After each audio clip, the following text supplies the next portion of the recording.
This week on the 3RINGS podcast. What possibly could be harder than being a dancer? Are we realising how the industry is actually developing around us? Is it the hardest profession in the world? 20, 30 years worth of people trying to help the industry.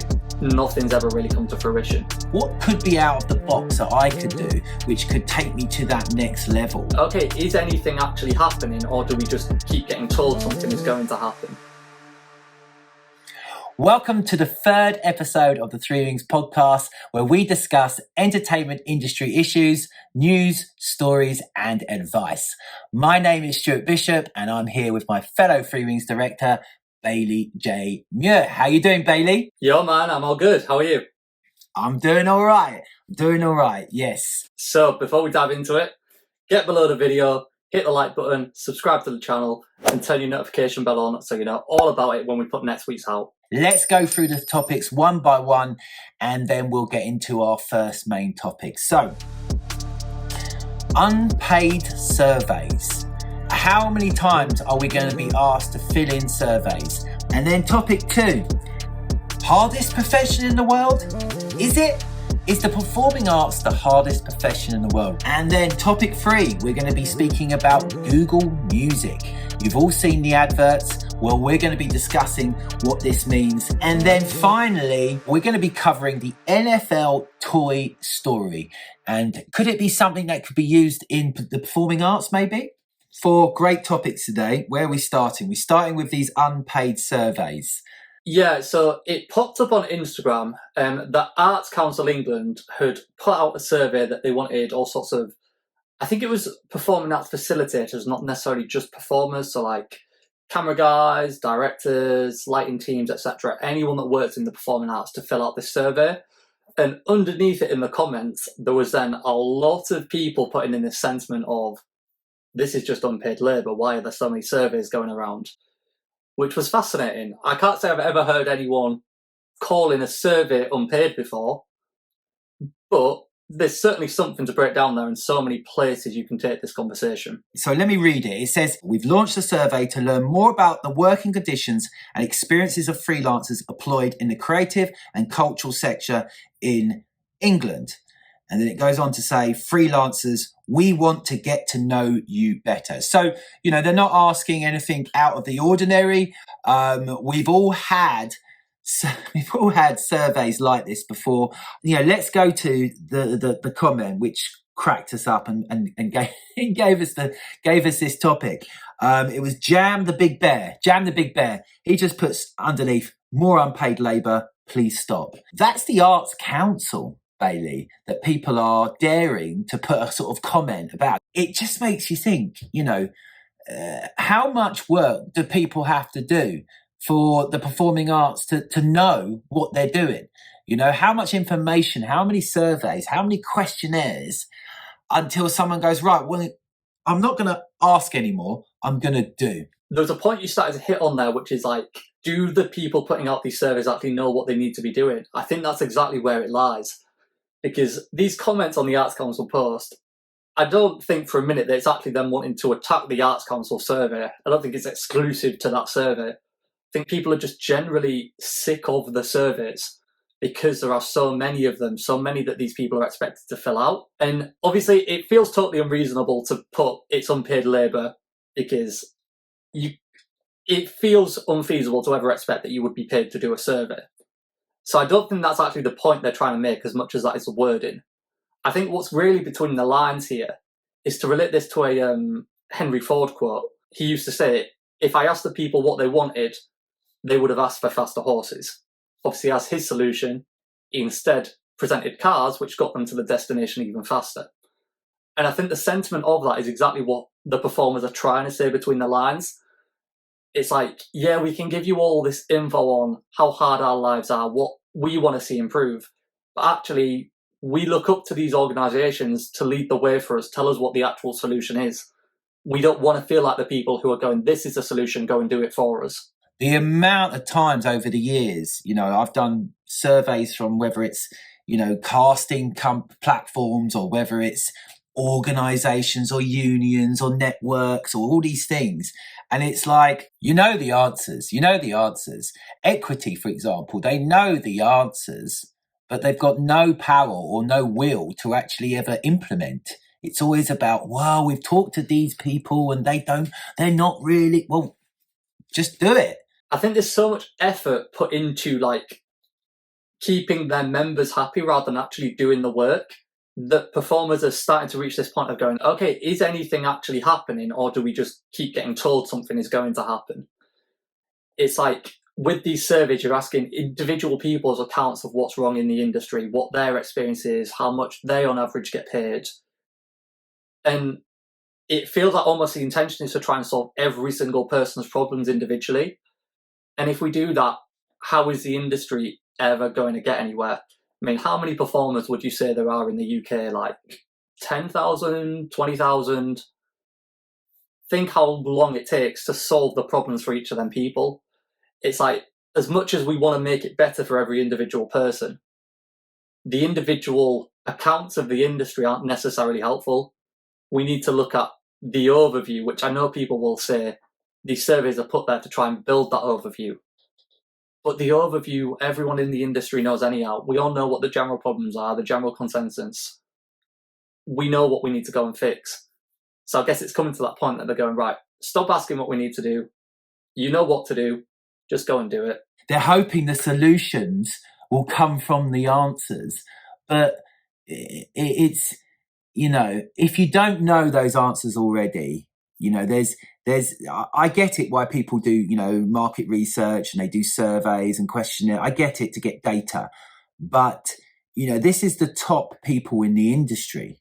You know, whether it's an arts council, whether it's a Spotlight or an Equity or a Dancers Network, you know, these are seen as the top, you know, supposedly the top thinkers because they've created these organisations and they want change.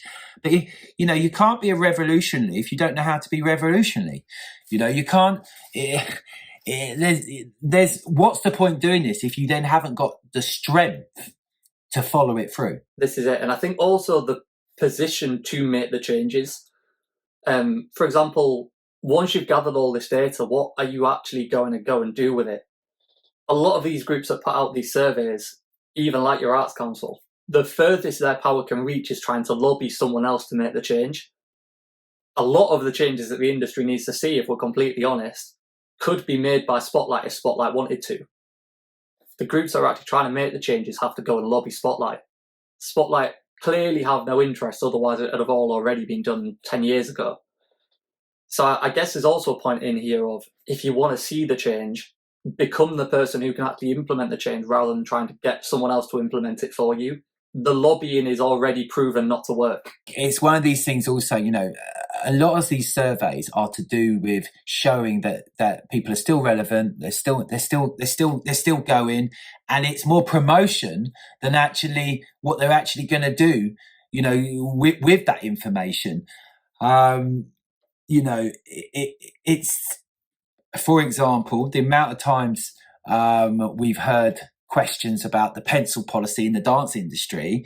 You know, these questions were being asked a year ago, it seemed, and we've had a year of surveys, a year of questions, and a year of meetings, and nothing's been done. Now, we saw it a year ago, and we created our own pencil policy because we were like, right, it's got to be done, and it's been running now for the last 6 months, nearly. Yeah, be around that, if not more, maybe. Not sure. You know, and it's running perfectly. Yeah, literally never a single problem. It's easy. Clients have just picked it up straight away. And that is, we've just basically made that up. You know, we've made it up based on what we think is logic and then implemented it. We had no idea whether people would go with it or not, but that's our policy. So if they don't want it, then they work with somebody else. And I feel like instead of asking permission to create policy, whether it's individual agents or individual companies, they've just got to just do it. Do you know what I mean? Like, if you're waiting for an Equity, if you're waiting for an Arts Council or waiting for an organisation or Dance UK or whoever you're waiting for, you're going to be waiting forever. For sure. This is a real key thing. To make the change, you've got to be in a position that you can make that your company policy, not that you need to go and ask someone else to make it their company policy for the change you're trying to make happen. You're not in an effective position to bring change, unfortunately. It's like all the ideas are there and spot on. It's just the actual strategy towards implementing into the industry. That's the one part that 20, 30 years worth of people trying to help the industry, nothing's ever really come to fruition. It's all about where you're positioned. And I think it's also just the volume of surveys we've got in our industry. There are industries where it works, which is why we've tried to do it in our industry. But we're now, 15 years into people doing online surveys and no results have ever been found. So are we just wasting time, keep trying to do this, which in our world is proven not to work at this point? Let's be real. We're very optimistic about the sort of a new emerging industry. We're very, I suppose, pessimistic and can be negative about what we see as a stagnant old industry. And surveys are just, it's part of this industry of we're underneath we're underneath every other profession, because for some reason it's our hobby and we're creatives and we're too scared to ask for more money or be business-like. That's what it feels like. Where the new entertainment, the new performing arts, the new industry, a higher level industry is always going to be based around new ways of working, because the pandemic wiped out the industry, to be honest, and it should have ended. It should have ended there. I think this is where we almost have like a warped perception in our industry as well. For example, when we think of ourselves as like the lowest tier of it all and we're hard done by, we're actually not in comparison. Like even in music, the music artist on a shoe or on their tour, etc., actually often is treated a lot worse than the actual talent behind them are. But because they are the star of the show and the way the media portrays it, we automatically, within the dance world, jump to, oh, they're treated better than us because they're the star. It's actually not the reality. When we look at the music industry, they are treated horrifically, if we're completely honest. So absolutely, the improvement needs to be made. But sometimes we think we weigh up against other industries way lower than how we actually do weigh up in reality. We've all heard the song, well, if you're in the arts, you will know the song from Fame, where they say, dance is the hardest profession in the world. Acting, hardest profession in the world. It goes on and on. So the question is, for our second topic, is being a performer the hardest, is it the hardest profession in the world? Why do you think, Bailey, people do think it's the hardest profession in the world? Within the arts, we almost have an obsession with trying to be the star. So we all want to believe that we are special, obviously on an individual level. Everyone is special. But on the job, in practice, in your professional role, how special actually are you? And because we're so desperate to think we are that special, then we think it must be really hard. And again, it's somewhere where we almost lose attachment to reality, where there's so many other things out there that are way harder. And we almost just like blinker ourselves to these things existing so that we can exist within our own little bubble of mentality where we're like, yeah, we do have it really hard. Our life is a challenge. What possibly could be harder than being a dancer? Tell me, Bailey. No, I mean, this is it. It's a luxury, isn't it? At the end of the day, like most dancers have been wanting to become a dancer since they were 5 years old. It's an absolute luxury that your dream has come true. Like, sure, there's plenty of people out there who wanted to be a doctor, wanted to be a policeman, etc. But again, this might be where even I have that little bit of like, no, we're special, we are good. But it feels different wanting to be a dancer and achieving it than wanting to be a doctor and achieving it. And I think probably that is warped from myself as well. This is where there is a whole mentality issue to expose.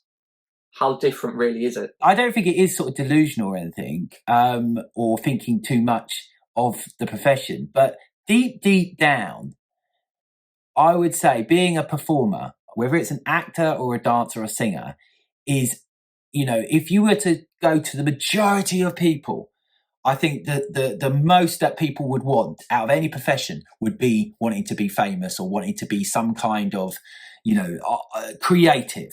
Well, this is it. Even these other job roles out there, like your police, the highest level they can reach in all of their industries is almost achieving that same level of fame. I mean, this is where you have your policemen that do like the SAS search programs on like Channel 4 and stuff. Every industry peaks at the level of entertainment, which is where we start our careers. We're at such a luxury. I think people say it's the hardest is because they had to go through 3 years training. And yeah, it is intense, the training, and it is hard. But when I think back of my 3 years or 4 years, I did 4 years of, intensive ballet and jazz and contemporary training. I don't look back and go, God, that was the hardest thing ever. It was hard. And it was very tiring, and it was a traumatic time, colleges, but I loved it. I loved it. So I can't look back and go, okay, that was hard. And then I think, okay, well, when I did dance jobs, maybe about 4 o'clock in a rehearsal, it gets a little bit hard. When the client comes in and you got to really go for it and show, and you're knackered. But again, you finish at 6 and you got your whole afternoon off, your whole evening off, and it's, if you love what you're doing, it feels like an injustice to actually go out there and call it hard. It actually feels mental that we even need to have this conversation, that it actually feels controversial to point out that actually being in the army might be harder, being in the police might be harder. I can tell you definitely being a choreographer is not the hardest job in the world. As a choreographer for 20 odd years, I just basically, first couple of hours you do the job and then you sit down for the rest of the time. Or you've got an assistant doing it. So it can only be the dance part, I think, because as an actor, okay, you're on your feet maybe, but I mean, acting, you still hear the exact same thing said. I mean, vocalists, exactly the same thing said. It's strange where this really comes from, because it's such common sense when you really break it down. I mean, at the end of the day, these 10-hour shoot days, it is hard work, but it's no more hard work than any other career path. Everything's hard work, everything's strenuous. Even when we bring it down to a training level, 3 years intensive training to then go out to the industry and be able to book the top job. Imagine how many years they have to train to be the top level doctor. Do you know what I mean? Like a brain surgeon. That's 10 years, 15 years of intensive training. We're at a real luxury. And I guess another point to bring this to as well is when we look at when the world goes crazy, if we use war or a recent example like the pandemic, what was the first thing to go down? Theatre, live concerts, basically entertainment. Throughout the whole pandemic, medical service carries on, the army carry on, the police carry on, fire service carry on, even the people who in the food industry, they all carry on. It puts into perspective how much of a luxury our industry is. It's I guess we're just trying to make that point, we should feel lucky and special that we get to have this career, not feel special because our work is so much harder than anyone else. We are special, but it's positioning your specialness in the right place. We are very, very, we're blessed that the fact that we're in an industry that gives us so much freedom. Yes, there's always things that we want to have improved, but the fact that we can have those conversations, there's lots of professions where there is no conversation. You do what you're told. This is the job. You're cutting that, or you're picking that, or you're doing this, and that's it. I think this is something where, with improvement, just because there can be improvement doesn't necessarily mean where it is right now is bad. We can always improve. It's such as that point with the breaks in a day. If a dancer is dancing from 10 a.m. till 2 p.m, there is absolutely a conversation to be had there of whether that is safe. Kind of bringing us back to the point I was trying to make in the first podcast around bringing science and technology into dance. A professional athlete is advised to do an hour and a half of intensive work and then have a break, then another hour and a half. There is a point where we should probably bring science into these shoot days, rehearsal days, to optimize performance.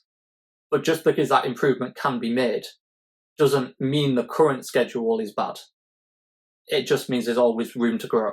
This is what we're trained for. It's like a boxer complaining that they're being hit. To be the best dancers, you've got to push it. It's not just also about physically being able to do it. It's about mentally being able to do it. It almost links us back to what we were saying in that first topic today. It's like, as soon as you are feeling frustrated with it, feeling like it's hard for you, and you see a change that you feel needs to be made, don't expect someone else to make that change for you. That's your point to move up and make that change. So the next generation of you that comes up underneath, don't face that problem that you started to feel that you were facing. It's like, don't expect someone else to make your life easier for you. It's our duty to make everyone else's life easier for them. That's the sort of mentality we need to move forward with if improvement is actually going to come. If you are enjoying this episode, why not check out some more great content from our 3RINGS talent, such as the latest video from Alexa Williams. Just click the top right corner. Topic 3, Google Music. You keep saying they're all over. I haven't seen it, apart from when you showed me, I haven't seen anything to do with Google Music, but you reckon it's all over the internet, and tell us about it.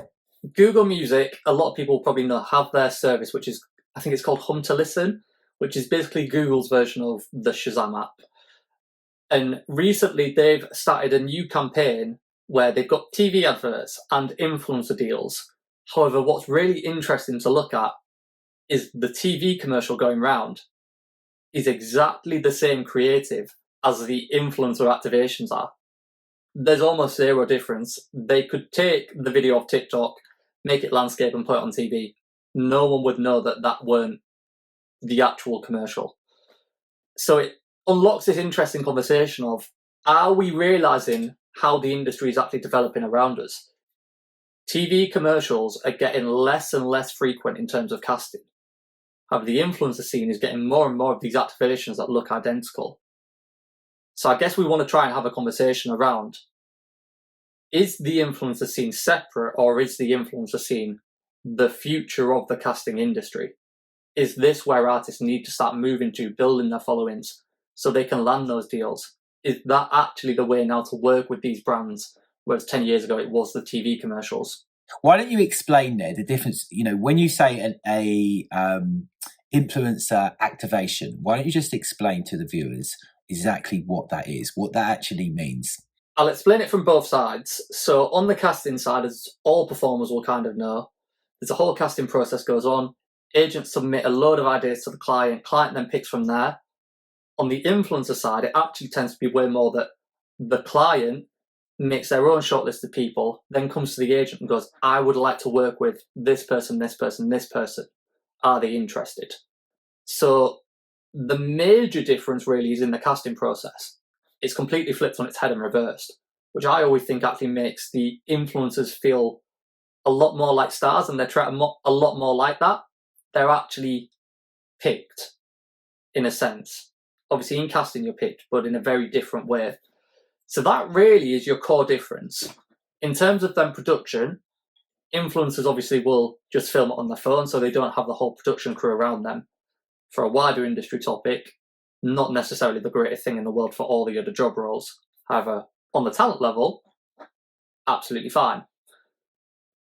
Obviously in the commercial side, you're going to have your editors, camera teams, lighting teams. It's going to be way more produced.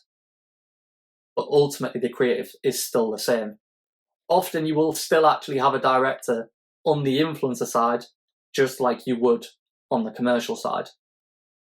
So the real differences are in production and in casting. And what you're saying with this, you've seen the TikTok version and you've seen what they're showing on TV. Is that right? Yes, totally right. And you're saying on TV, how many people did it, got the job? Literally just one. Let's say let's just round it off. Let's say they were paid 20 grand. So that one person, 20 grand. Now, compared to the TikTok influencers activation, how many people would have done that, and how many? What's the benefits there? I wouldn't like to put a number on how many people have actually been booked on that, but I've seen at least 20 or 30 people with that exact same activation. In terms of pay, they'll have probably been paid somewhere around £1,000 upwards for that. So obviously there is a difference in the fees, but there's more volume of work. You've got more chance of booking it in the influencer space. However, also the amount of work you put in on the TV commercial shoot, you're going to have done at least one 10-hour long day. On the influencer side, you're making probably a 15 to 30 second video. Obviously, that might take a few takes, a bit back and forth with the client, but overall, I would expect you've probably put in somewhere between like 1 to 3 hours work across the whole process. And in the influencer space, that process also covers what our equivalent would be of the casting days, the recalls, the self-tapes. All of that is covered by the influencer's fees. That's not covered in the time or fees on the TV commercial. So actually, when you balance the time against the value, I would say the influencers are getting paid more for their time, even though the actual fee is less. And with the volume of work, influencers have a far more sort of consistent level of income than what 90% of professional dancers do. If you've got, say, £20,000 for your talent, why get £20,000 isn't going to get a celebrity which is going to make it viral, right? But 20 influencers who have got huge, moderate following, should I say, if they're going to get 20, they're probably not going to get 20 Kim Kardashian type numbers. But those 20, the reach must be surely, it's got to be bigger than one person doing a commercial being probably watched by absolutely no one on TV. Well, this is exactly it. This is where we're in this new media territory, which often the casting industry seems to be writing new media off as like lower viewing figures, and it's completely wrong. There's actually a very real chance that every single influencer is individually giving you a higher reach than any of these TV slots are giving you right now. Unless you're hitting like the prime Saturday night TV watching figures are so low. And especially watching figures of the actual adverts now we have, such as on demand. People can actually just record things and watch it an hour later and then fast forward the ads. People aren't really consuming those adverts at all in comparison to where they would 10 years ago. Well, actually, not even more than that. All the recording, that's over 10 years now, so probably 20 years since TV's really been at its peak for a TV commercial. The influencer scene is going to deliver way more results. Everything's on cycles, people can't expect for things to stay the same. As a performer, you cannot just be a performer. You have to have some kind of brain working over time, which is, seeing what is the future, what is next, what is coming, what could be out of the box that I could do, which could take me to that next level. This is it. We've got to be aware of that future. Let's say if podcasts existed in like the 40s and 50s, you would have been able to find people having this conversation around, those radio commercials, they seem to be moving to TV. Maybe we should follow and try and become TV actors now. This conversation has happened so many times over the past 100 years of entertainment. And it feels like every time it comes with the same stigma of, that won't take off. They're different than us. We need to remove that stigma. We need to move with the times. That's how we're going to create consistent careers. This conversation, it's not the first time it's happened. It's just the first time on this version of the topic.